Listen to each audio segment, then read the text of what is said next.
Girlfriend ने लोहे की रॉड से किया बॉयफ्रेंड का कत्ल। नमस्कार दोस्तों, मैं शिवा। अगर आप हमारे YouTube चैनल पर पहली बार आए हैं तो हमारे YouTube चैनल को सब्सक्राइब जरूर करें। चलिए वीडियो को शुरू करते हैं। कहा जाता है कि कई रोगों में कड़वी दवाई ज्यादा असरकारक होती है। रुमाना और अफजल को भी अपनी शादीशुदा जिंदगी को पटरी पर लाने के लिए कड़वा घूंट पीना पड़ा। मुझे भी पढ़े कैसे। उस दिन जो क्लाइंट मुझसे मिला वह कुछ अजब किस्म का था। उसने अपना नाम अफजल बताया। वह फ्रूट का धंधा करता था। उसकी परेशानी यह थी कि वह अपनी बीवी रुमाना को तलाक दे चुका था और उसकी एकलौती बेटी को उसकी बीवी रुमाना साथ ले गई थी। वह अपनी बेटी को वापस लेना चाहता था। माम बेटी अपने घर में रह रहे थे।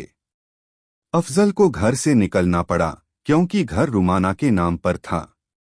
यह मकान महमूदाबाद बाजार के सिरे पर था। मकान के बाहरी हिस्से में एक दुकान थी। मकान का रास्ता बाजू वाली गली से था। 3 कमरों के इस घर में अफजल की छोटी सी फैमिली आराम से रह रही थी कि फरीद की नजर लग गई। फरीद हसन 45 साल का हैंडसम आदमी था, लेकिन बेहद चालाक। वह इन लोगों का किराएदार था। बाहरी हिस्से वाली दुकान में उसने एस्टेट एजेंसी खोल रखी थी। मकान रुमाना के नाम था, इसलिए उसने फरीद को अपनी मर्जी से दुकान दी थी, जबकि अफजल इसके खिलाफ था। रुमाना सरकारी नौकरी में थी, ऊपर की आमदनी भी अच्छी थी। यह घर उसी ने बनाया था। थोड़ा पैसा अफजल का भी लगा था। वैसे उसकी ज्यादा आमदनी नहीं थी। वह मंडी से माल उठाता और घरों में पहुंचा देता। ज्यादातर ग्राहक फिल्म इंडस्ट्री के थे और अफजल को जुनून की हद तक फिल्मों में काम करने का शौक था। कोई छोटा एक्टर भी उसे फिल्मों में काम दिलाने की उम्मीद दिखाता तो उसे वह फ्री में फल सब्जी पहुंचाकर फिल्म में काम मिलने की उम्मीद में उसकी खिदमत करता रहता। अभी तक उसे कोई चांस नहीं मिला था क्योंकि अफजल के पास न हुनर था, न कोई सोर्स और न किसी डायरेक्टर से पहचान। अफजल के इस शौक से उसकी बीवी रुमाना नाराज रहती थी क्योंकि फायदा कुछ नहीं था, उल्टा नुकसान होता था। इस बात पर दोनों में तकरार भी होती। वह समझाता, देखना रुमाना, मैं जल्द टीवी के ड्रामों में नजर आऊंगा, फिर मेरे पास कार बंगला सब कुछ होगा। इस लड़ाई में कभी बेटी फरजाना मां का साथ देती थी। 16 से 17 साल की फरजाना मैट्रिक की स्टूडेंट थी। कभी झुंझला कर कह देती, आप दोनों कभी नहीं सुधरेंगे। इसी तरह लड़ते लड़ते जिंदगी गुजर जाएगी। बेटी को बहलाने के लिए अफजल ने वादा किया, अब ये सब छोड़कर मैं काम में दिल लगाऊंगा। कुछ दिन तो सुकून से गुजरे। फिर एक नया किस्सा शुरू हो गया। दुकान का किराएदार फरीद अक्सर रुमाना से मिलने आने लगा। पहले तो वह महीने में 2 से 4 बार आता था, अब उसकी आमद बढ़ गई थी। अफजल को उसका आना जाना पसंद नहीं था। उसकी आवाजाही बढ़ी तो अफजल ने ऐतराज किया, जिससे मिल मुलाकात रुक गई थी। फिर वह अफजल की गैरमौजूदगी में भी आने लगा। अब रुमाना ने बाहर मिलना भी शुरू कर दिया। यह बात भी अफजल को पता चल गई। अभी तकरार चल ही रही थी कि अचानक एक दिन अफजल बेटाइम घर पहुंच गया। उसने दोनों को घर में ही रंगे हाथों पकड़ लिया। अफजल गुस्से से पागल हो गया। फरीद भाग निकला। पति पत्नी की जोरदार लड़ाई हुई। अफजल बोला, बेगैरती और बेशर्मी की हद हो गई। एक जवान लड़की के होते हुए पराए मर्द से ताल्लुक रखती हो, ये मैं बर्दाश्त नहीं कर सकता। रुमाना भी चीख कर बोली, बेगैरत तुम हो, तुम अपनी बीवी पर इल्जाम लगा रहे हो। मेरी उसकी दोस्ती है, हम अपना दुख सुख बांट लेते हैं। तकरार गाली गलौज पर पहुंच गई और तलाक पर खत्म हुई। घर रुमाना के नाम पर था। अफजल को बोरिया बिस्तर बांधकर घर छोड़ना पड़ा। बेटी फरजाना मां के पास रह गई। अब अफजल कोर्ट में केस करने के लिए मेरे पास आया था कि मैं मुकदमा लड़कर उसकी बेटी उसके हवाले कर दूं। मैंने उसे कहा, देखो अफजल, तुमने रुमाना को तलाक दे दी है। अगर तुम तलाक न देते तो वह खुला औरत तलाक मांग लेती है, ले लेती, तुम्हारे साथ हरगिज न रहती। अब तुम चाहते हो कि कोर्ट के जरिए फरजाना को रूमाना की कस्टडी से निकालकर तुम्हारे हवाले कर दूं। हाँ वकील साहब, मैं हर कीमत पर अपनी बेटी को अपने पास लाना चाहता हूँ। उस बेशर्म औरत की संगत में वह बिगड़ जाएगी। आप सारी बातें छोड़े और मुकदमा लड़कर मुझे मेरी बेटी दिला दें। मैं उससे बहुत प्यार करता हूँ। मैं महीने में एक बार मिलने पर तसल्ली नहीं कर सकता। आप केस लड़े। केस लड़ने के लिए 3 बातों पर गौर करना जरूरी है, तभी मैं आपका केस ले सकता हूँ। कौन सी 3 बातें जल्द बताइए। पहली बात तो यह कि क्या आपके पास अपना घर है? नहीं, मेरे पास अपनी रिहाइश नहीं है। मेरे दोस्त बशीर का एक होटल है, उसकी ऊपरी मंजिल पर स्टाफ की रिहाइश के लिए कुछ कमरे बने हैं, उन्हीं में से एक में मैं रहता हूँ। अगर आपके पास घर नहीं है तो यह पॉइंट आपके मुखालिफ जाता है। कोर्ट लड़की को होटल में स्टाफ के लिए बने कमरों में रखने की इजाजत नहीं देगी, जबकि मां के पास खुद का घर है। दूसरा मुद्दा यह है कि क्या आप इतना कमा लेते हैं कि बेटी व उसके महंगे स्कूल का खर्च उठा सके? मैं कमा तो लेता हूं पर आमदनी रेगुलर नहीं है। उसका स्कूल काफी महंगा है।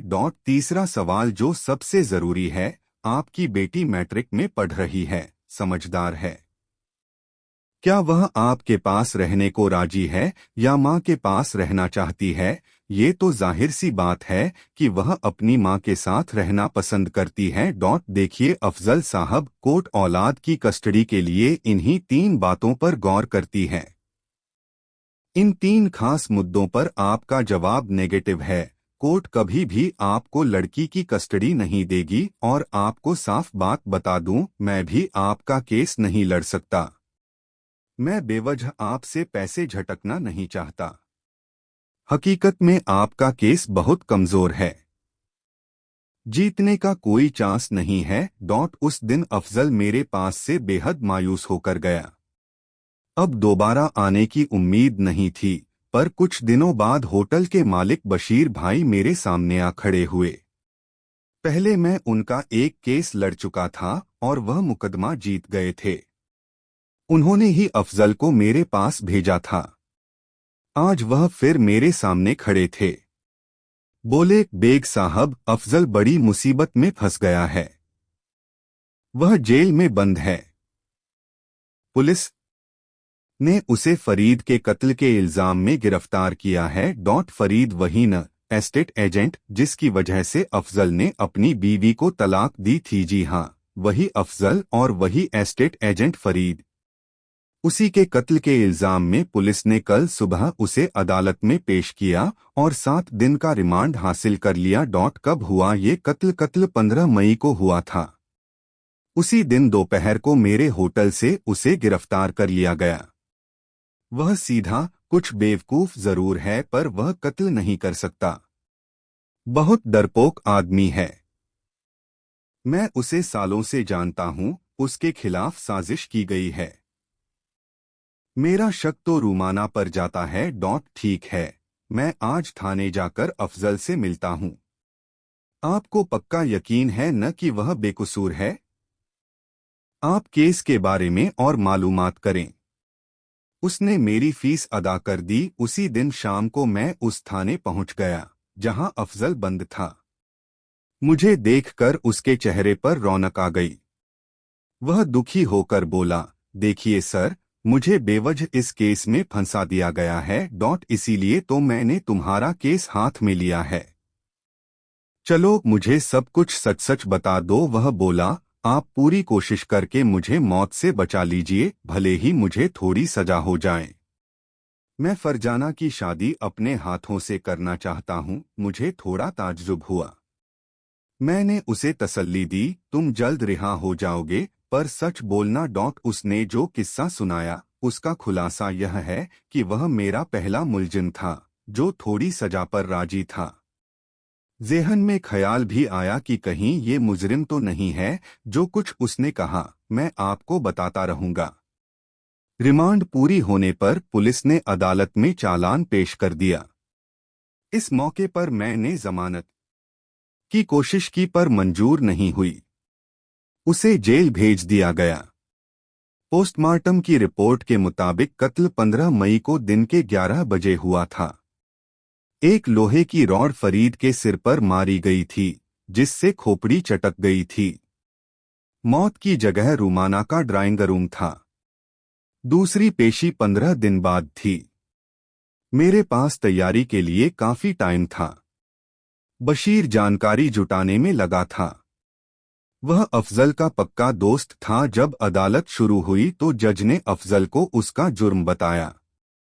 उसने कत्ल से साफ इनकार कर दिया। इस्तगासा की तरफ से 6 गवाहों को पेश किया गया था, जिसमें अफजल की एक्स वाइफ रुमाना भी थी। अफजल का बयान नोट कराया गया, जो काफी सटीक था। अदालत की इजाजत से इस्तगासा के वकील ने पूछता निशान पाए गए। जब वह 12 बजे पहुंचा था तो आलाए कत्ल पर उसकी अंगुलियों के निशान क्यों पाए गए? आप परेशान न हो, इसका जवाब भी मिल जाएगा।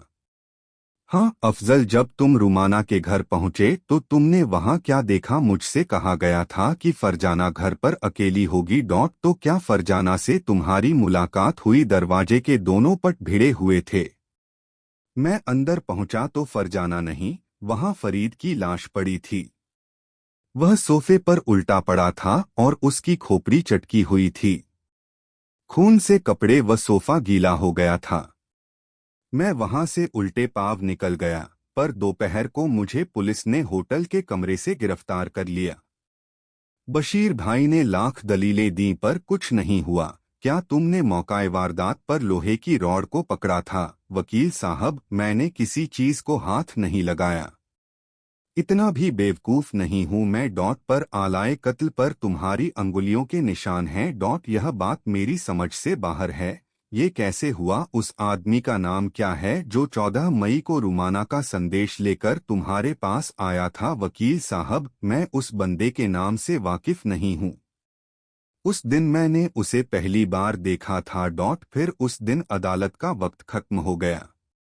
जिस तरह अफजल ने अदालत में जवाब दिए, उससे वह जरा भी नर्वस नहीं लग रहा था। ऐसे केस लड़ने का एक अलग ही मजा है।